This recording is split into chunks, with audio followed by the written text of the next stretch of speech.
Alrighty here. Welcome to the Desert Rat Real Chat Pajama Edition. This is your host, Jorge and Beef, and our special guest, Sean from Tucson, Arizona. But in reality, me and Sean are both the special guests, right, Jorge? That's right. You guys are both sitting in Mi Casa, which is now Su Casa. Yes, we're here in Orlando visiting Jorge to have some fun. Just got doxxed. That's okay. Oh no. We already have Jorge's address.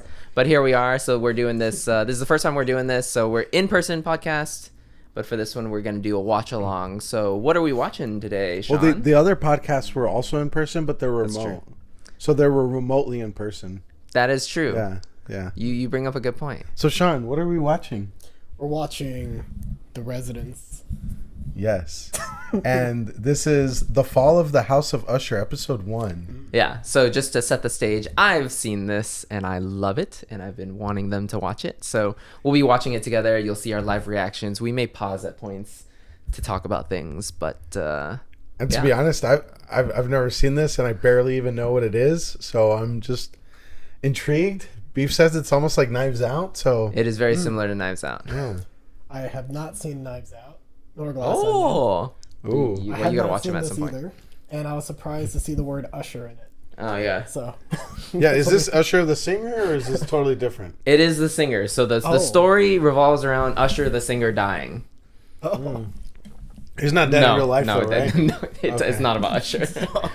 You'll see what it's about. All right, are we ready? So I scripted a little something. Oh, did you? All right. At a congressional hearing, the story of a mysterious White House death and the brilliant detective hired to crack the case begins to unfold. Wow, excellent summary of the first episode Thank without you. having watched Thank it, you. Jorge. I didn't even use ChatGPT. I'm very impressed. Yeah. Alrighty. Okay, so we're gonna go ahead and press play. Yeah. all right. Let's do it. Let's do it. Bring the little mouse here over. You guys will have to let me know if the volume's good. Yeah. Oh wait. I have it on mute. I didn't hear. I didn't hear the dun dun. There we go. Oh, yep, we can hear it. All right, Shondaland. Okay. Oh yeah. Ooh. By the way, we all watch with subtitles on. I think it's great. Who doesn't at our age? Okay, Teddy Roosevelt. Okay. FDR.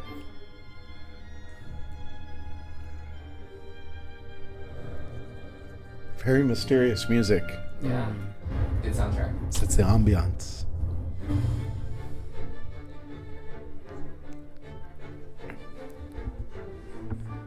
Is that Giancarlo Esposito? Yes. Yes. Fantastic nice. actor. Yep. Love him. Amazing. He's also in. He's Better Call Saul. Yes. Right? And what else is he in? Far Cry 6 Yeah. Mandalorian. He's amazing in this. and Breaking Bad. Yeah.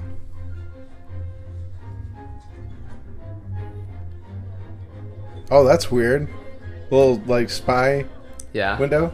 Yeah, Got to see what's going on. it's like a setup to a Clue game. It's a clue. Okay, first of all, like, how do you take Giancarlo Esposito and kill him in the first?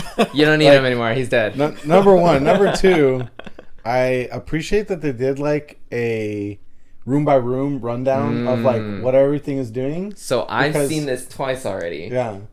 There were so many details there. Oh my god. So many that it's the sort of thing where you go back and you're like so recently me and Sean T2 and Francois finished Claire Obscure, and Sean on the top discussion we had kept being like, did you guys go back to that area? There was so much there. I was like, oh dang, I should have gone back to these other areas because they had so much stuff that alluded to things in the future. Okay. And that's kind of what went on right here. And the same was true in Knives Out.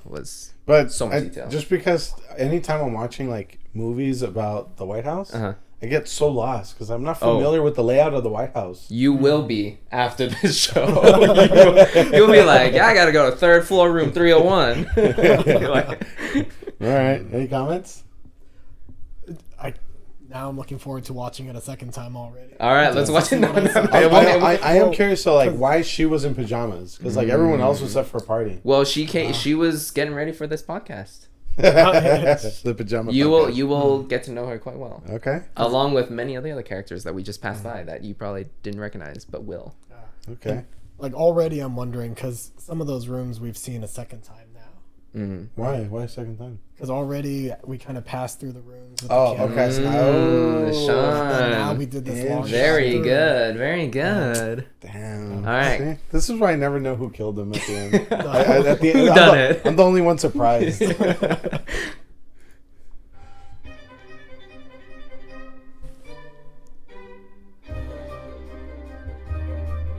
Oh, I feel like I'm sure this has got to be full of details, right?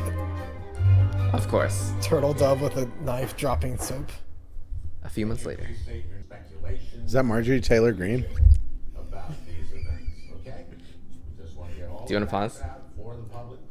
I'll tell you her name is Marjorie. And she kind of is heavily inspired by Marjorie Taylor Greene, as you'll see. What a shocker. But in a you end up you'll see what happens. Yeah. All right.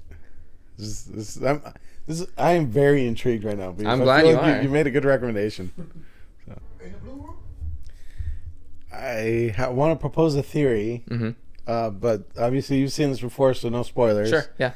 I somehow suspect that they've put some thought into when they introduce a character, which president they're sitting under, and maybe the type of personality that that character imbues, and maybe it matches with the president.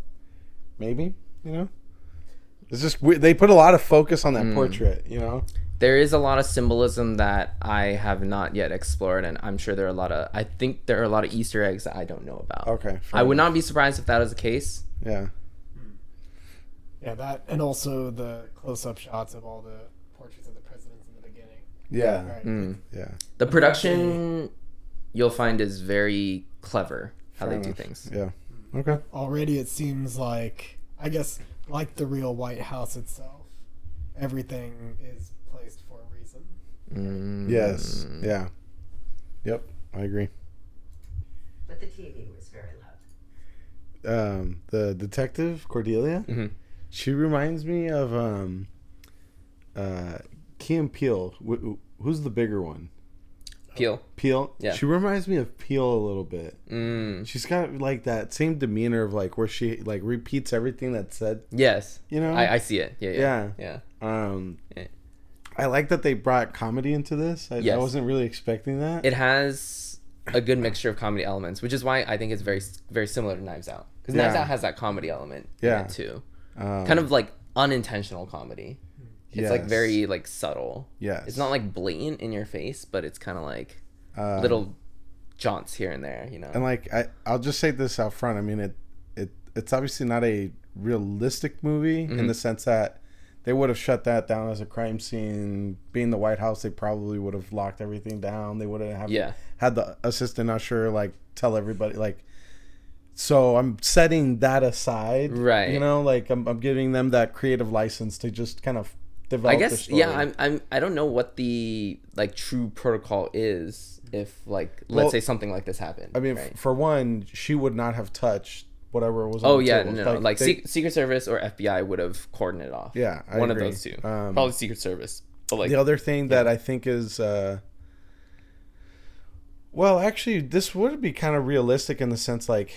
In an investigation, they're going to know exactly what happened. They're going to have all these interviews done. But then, of course, a congressional Senate or committee is going to want to rehash it in the public eye. So I think that part is pretty realistic, yeah. Like that would actually happen. But as far as how they're managing the crime scene right now, like, no way. Yeah, there's like definitely mismanagement of potential evidence, right? So just to be clear, she is the president's mother-in-law.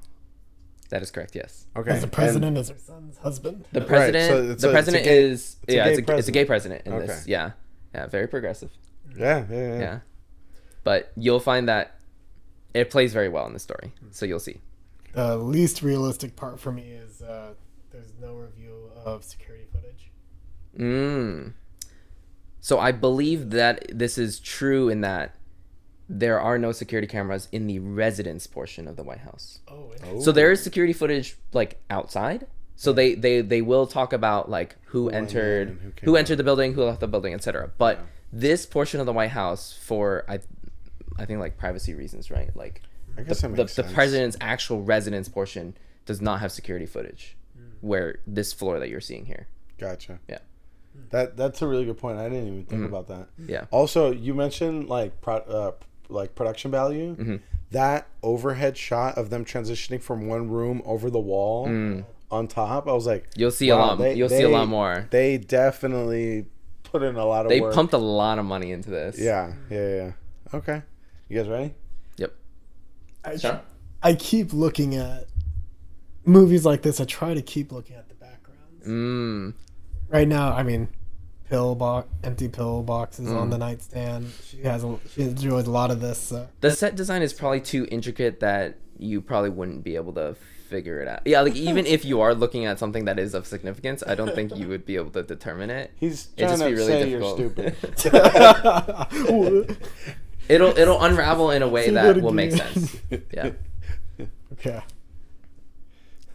Like, is the color of her bathrobe significant? It's the same color as. I mean, if it was blood red. Hold on, I will say this. I feel like the color palette of the show is very vibrant, and I feel it's probably very purposeful. So I'm willing to bet on that. Marjorie's dress changed color, Wait, who's Marjorie? or that one lady. The senator? Yeah. Well, the congressional hearing is taking place over days. multiple days. Yeah. Right. So you'll see them change clothes, What was there? depending on what witness is testifying. So Makes sense. Because it was red for the. I don't know. Maybe you're looking into it too much, but it'll like flash back and forth, like Yeah. the timelines will go back and forth. So you'll get the story in bits and pieces. just to be, I thought that was okay. I thought that was a very interesting scene of the assistant usher at the time, Haney, taking the elevator down, and then it was actually a time skip back to back when he was talking still to- alive, right? Yes. Yeah, I feel like the storytelling is really, it keeps me engaged. Yes. So right now, right, like Jasmine Haney, the assistant usher, who's now chief usher, it sounds like she has motive, right? Because she wanted to be chief usher. Correct. She thought she was going to be chief usher, and then he was suddenly like, "Hey, I'm not going to be chief usher. I'm not retiring for another couple years." And then she had that like outbreak in the elevator, right? Yeah. So right now, you're probably thinking, "Oh, like she has motive for him to be dead." We'll see where that leads. I think that embedded time skip in and of itself, that cinematography technique, the directors of this or I'm not sure, whoever did that and decided to go with it, the final product is putting a lot of confidence and faith in their viewers. Yeah. Because that would have, I don't know. Oh, you think it would It's a have bold confused approach. people? I think or- so. I think so. I see what you're saying. Because it's like, oh, Them is being that like, his "Oh, ghost? he was dead. Why is he alive now?" Yeah, is that his ghost? Right? Yeah. Or is this what she wants to think? Or but anyway, yeah, I don't know. Little things like that. Yeah. I would say if you are a little bit slow in the brain, keeping up with this show might be difficult. Because there is a lot of deduction that's going on. Right? Yeah. All right. I'm slow in the brain. Intelligence has always chased you. You've simply been a lot faster.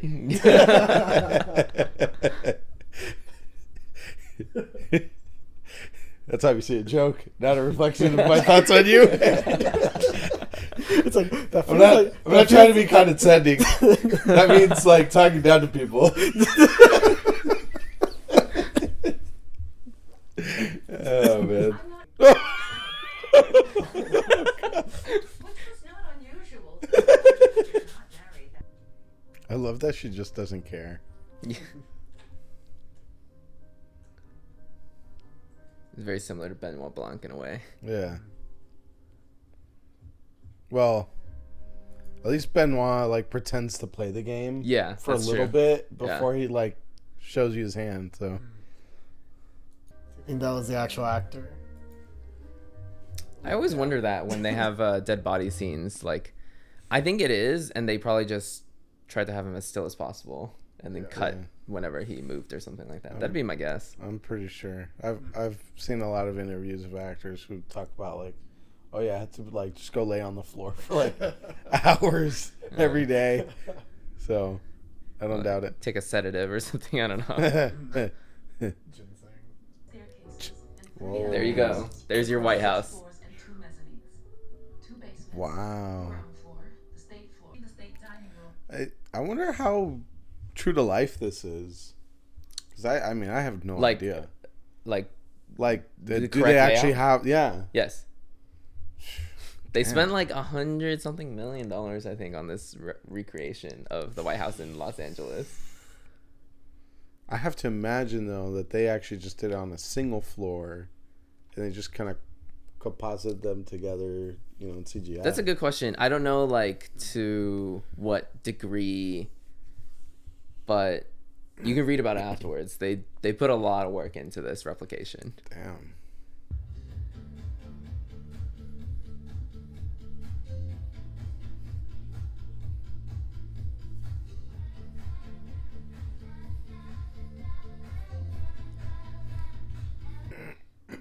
This guy just sitting here. I mean, you guys probably have noticed a lot of details by now and are curious how all of them play in. It is his writing, though. I don't know. I was actually kind of worried. It's been a while. It's like I feel like I'm starting to miss stuff. Well, they're clearly focusing on certain Certain people, characters, certain things. so, like, Yes, I- yeah. you know, I feel like they're gonna have like the one maintenance person, the one cleaner, the one chef, the one this, the one that. They'll just have one of everything that they can kind of go interrogate. I somehow suspect that every episode will focus probably in a different part of the White House, because they were like, oh, this is your incinerator, this is your break room, this is your this room. So like, I feel it's gonna be very location based. No spoilers for me, but certainly there's a lot of things that we just went through that you'll see again. Fair enough. I'm eager. This is a really interesting show. So, question for Sean: Did he look reservedly eager to give up the job to her? Like, because in that scene just now, it did seem like he's like, yeah, like I'm handing off, you know, the job, like it's all yours. But then in the elevator scene, like completely different attitude. Yeah, totally agree. I'm still hanging on when he said, I can't retire, I can't leave this job like this. Like something happened that he's like, no, I need to stay chief usher for a little bit longer. But I don't know what that something is. Well, I got the way I read that scene in the elevator was he felt that the staff and probably her were not up to his level of expectations. Like, this place has to be perfect, and if it's not perfect, I'm not leaving. Like, I got that sense from him. Interesting. So, do you think there is? So, do you think those are true? Or I guess those differences in tone. Do you think that's true in these time skips back, or do you think these time skips have impressions of who's remembering or how she's remembering it and who she's telling this to? Really good point. Like that. Well, we haven't seen them editorialize the flashbacks yet, but I'm wondering if at some point we'll see the flashback again. It's like, oh wait, that's not how it was, you know, like. Right. Like the elevator is how she truly felt because she was alone, but now she's recounting it to him. She's gonna paint a prettier picture. Yeah. So I will say, like, detective movies, right? You it's typical, like, oh, like, what is your remembering of what happened? And it's not always reliable, right? Right. And Right. so we may see some of that here. Interesting. I'm very curious, but I do agree with Sean that something happened between this scene in the office and and then the elevator where he went from, yeah, I'm giving you this job to no, not yet. Lock it down now.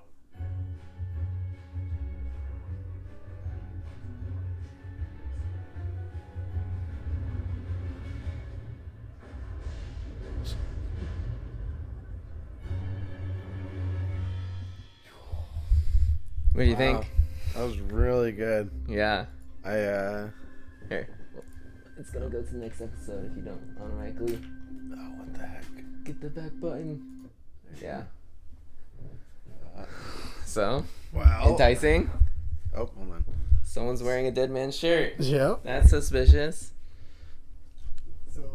So, but he's an Australian. Is that correct? He is David Rylance. Yeah, those three guys are Australian. So the middle one was Prime Minister Roos, and then one of them's like, I don't know, the foreign minister, and one of them's like, I forget what they are, but they're all Australian delegation, basically high political people in Australia.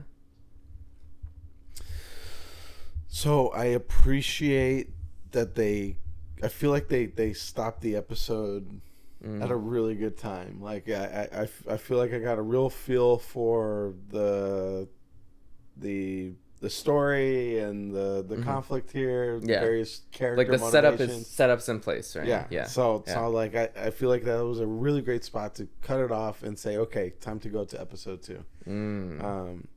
I enjoyed Cordelia Cup's character. I think I'm gonna really enjoy watching her kind of dominate many scenes. Yeah. Some of the other characters I kind of find really annoying, like particularly the guy that keeps saying it's a suicide. Harry Hollinger. Hollinger, the president's best friend and advisor. Yeah. Man, I feel like he's such an annoying character. What do you think, Sean?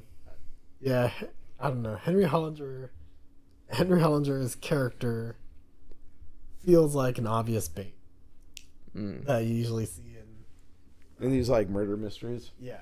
Okay. He's definitely dislikable, right? He's kind of a asshole right now. So I don't want Beef to answer this, so I'm actually gonna turn away and I'm only gonna ask Sean. Yeah. Like, so I don't know how many episodes are in this. Eight episodes. Eight total, so there's 8 episodes. Yeah. Do you think we've already met the murderer? Oof. Or is it somebody that we've not really talked to yet? Like, for instance, like that Rylance guy, like we literally just met him, so like I barely consider him as having met him, you know, like. I feel like there's a bigger twist if we already met him.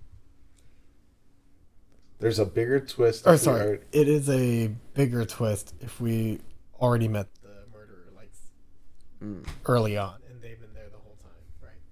And like, what is it? Murder on the Polar Express? Orient Express. Yeah, not Polar Express. Or Murder on the. Oh my gosh! No matter who you kill on the Polar Express, it was Tom Hanks. Tom Hanks killed by Tom Hanks. Okay. Well, the thing about like Murder on the Nile and Murder on the Orient Express, it's like we're on this boat or we're on this train. There's only like 13 of us. It has to be one of us, right? Yeah, and that's like the premise here. Hundreds of people. Yeah, there's 140 some people here, right? We've met 15 or so different characters, and you can probably expect to meet more because there's more episodes, right? Yeah. This is definitely a show that I would want to finish. Yeah, it's a good show. Yeah. Production wise, very good. You know what? Yeah. So here's a really interesting point. Netflix, once they started doing their own series, one of the things that made them different from everybody else was that they released everything all at once. Yeah, they were I feel like the first to do that, right? So there wasn't necessarily much of an incentive to get you hooked on the first episode because chances are you'd be watching 2 or 3. Yeah. You know, and I mean, to be honest, I feel kind of hooked. Yeah. So I watched this near when it came out. I don't remember if all the episodes came out at the same time, but I think Netflix has started to try a new model where they release like 3 episodes at a time, right? They'll drop like for Wednesday, I think they drop like the first half of the second season, and then they're dropping like the second half or something like that. Gotcha. But for Arcane, they dropped 3 episodes a week, and so that's how they did it. Okay. Yeah. I quit Netflix probably about a year ago. Yeah. More or less. Yeah. Maybe more. I mean, I would not have Netflix if it weren't just bundled with my cell phone plan. That's why we still have it. But I don't think I would pay for it otherwise, because we're kind of grandfathered in this plan that doesn't have ads, because the very baseline Netflix plan has ads. And it's really terrible. Yeah. Streaming services, please stop doing that. Yeah, stop it's doing really that. annoying. It's terrible. Yeah. Well, what else can we say about the show? I mean, I think that the characters are interesting. I just love the writing. I love the camera angles. Just so good. Like, so many good details. Like, just so well produced. I'll take your word for it Yeah. that by the end of this, we'll be like, oh my gosh, those details were in our face the whole time. And actually, one of the things that I find compelling about the show is the location. It's you could have very easily taken this story and turned it into like some like multi-billionaire's mansion, you know, and it's like a fundraising That's dinner. essentially what Glass Onion is. Yeah. Right. But this is the White House, and I mean, anytime you have the White House and Secret Service and stuff like that involved, you know, It's a lot more relatable, right? So like people are like, oh, it's the White. Like, I know what the White House is, but I've never heard of these rooms. Like, I'm really interested. Like, I'm like, you learn a lot about. Like, I don't think everything's like 100% factually correct, but I think they did a lot of research into like how the White House actually operates, what the layout is, what everyone's functions are, and everything. And so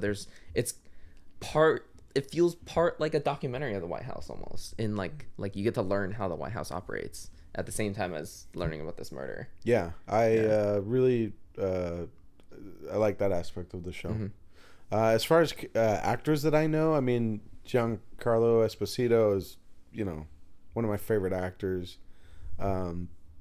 Who's the FBI agent? Randall Park. Yeah. Randall Park. Yeah. I mean, I know him from Very well known in a lot of, I mean, he's in Marvel. Right. As well, he's right? he's an Ant-Man. So like he's also in WandaVision. Yes, he's in WandaVision. Yeah. Yeah. He's in Ant-Man, WandaVision. He was the Kim Jong-un in the what was it, the Sony movie that got The Interview? leaked? Yeah, The Interview. Yeah, right. Wasn't he did that? I think wasn't he? That was- Yeah. Oh, really? Yeah. Oh, I gotta see this. I think that wasn't that. What? His, I feel like that Yeah. was when I first was that his breakout role, or like what? let's What? see. I feel like that The made Interview. him really He famous. had one more thing before that, I think. He was also But in that was where he got Fresh Off the Boat. And yes. Yeah. It is him, right? Yeah, it is. Yeah. Hold on, I want to see like an image.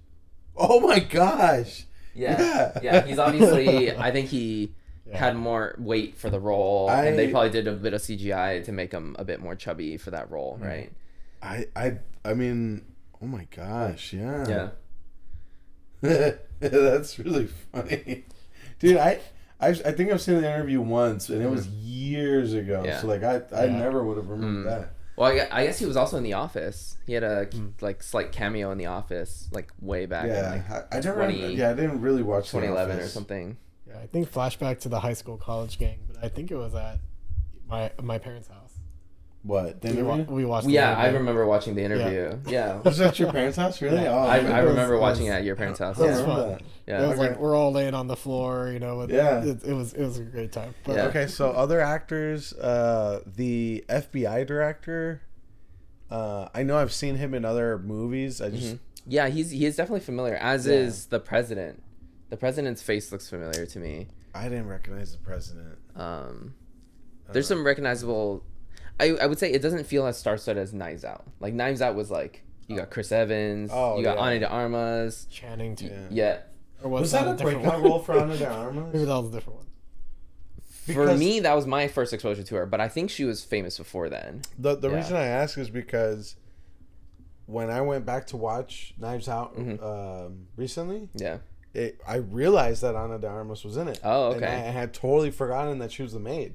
Yeah. So I like Ana de Armas really came to my attention when she did James Bond. I think. Okay. Yeah. I mean, she's doing really well now, right? With Ballerina recently. I and can't, dude. I can't wait to watch that movie. She. Yeah. I mean, Yeah. she's definitely. she's an awesome actress. She is. Yes. Don't know what's going on with her and Tom Cruise, but yeah. Anyways. Is there a thing? Yeah. Really? Yeah. Okay. I don't know. I haven't heard about this. I mean, I don't know any details. Like they're dating, or Yeah, but he's like 25 years older than her, but I mean, he also all the stuff around him in Scientology. So, but anyway, she amazing actress. I really liked her appearance on SNL as well. Okay. Okay. Yeah. I don't recognize Cordelia Cup. I don't know that I've ever seen her before. Is that Uzo Aduba? I'm guessing. first Yeah, I'm name? guessing it is. Yeah, that would be my guess. I mean, she plays it really well. Yeah, see you who- can click on. Yeah, more. Yeah, I mean, Can you click on the names? Can you click on the first name? Yeah. Okay, yeah, it looks like her. Oh, Yeah. she's from Orange Is the New Black. Oh, okay. Okay, and then I never watched that, but I know it was let's really see. popular. I don't. And then, like, for instance, I don't recognize the new Chief Usher. Like, I don't recognize. Oh, her. Jasmine Haney. Yeah, she's probably Molly Griggs or Susan. Let's see. One of those ones. Oh. Well, that's. Only thing she's in. If that is her. Yeah, I don't really. I mean, this recognize- might be the breakout role for a lot But of you're people. right. You're not a star-studded show, Mm-hmm. but I don't really need it to be. No, I mean, You know. like the characters are. I love Larry Dokes, the MPD. Oh, dude. You need help? You need help finding your dick? So good. First of all, rude. Like, I think Larry Dokes is gonna be one of my favorite characters. It's got a similar feel to Knives Out, where everyone's very exaggerated. Yeah. right? The other character, the national parks director, Mm-hmm. I don't like him. I think he's like just such a total I think dweeb. everyone, like, he's portrayed that way. Like, Right. it's written that way. And then the Secret Service agent, Agent Trask, is pretty hilarious. Yeah. He's like, Kylie Minogue, should I go talk to her? Yeah. Totally childish. And then he yeah. like talks about like Crocodile Dundee in Los Angeles was a disappointing film. He's Secret Service guy, just got all these opinions. this was a really good recommendation. Thank you, Beef. Yeah, I'm glad Yeah. you like it. Yeah. Well, so that was. I think that's gonna wrap up Yeah, our that's gonna wrap pajama up. podcast Yeah, for we today. gotta go to sleep soon. Wake up And tomorrow. Got a full day. tomorrow we will do Fantastic Four. Yeah, we'll talk Fantastic Four tomorrow, so that should be fun. So Yep. And I think we should do like another like live reaction. Yeah. You know. I mean, we got plenty of time tomorrow. We could do more of the just in between what all the other things we're gonna do. so. I'm fine with watching an episode. Yeah, we too. can watch episode 2. So. Yeah, all right. we'll do that tomorrow. Well, any closing thoughts? Oh. Good night. Good night. Good All night. right. And thanks for joining us. Yeah, thanks for joining us. And join us on our next episode of the Deseret Real Chat. Hit like and subscribe. We'll talk again soon. Bye. All right. Bye.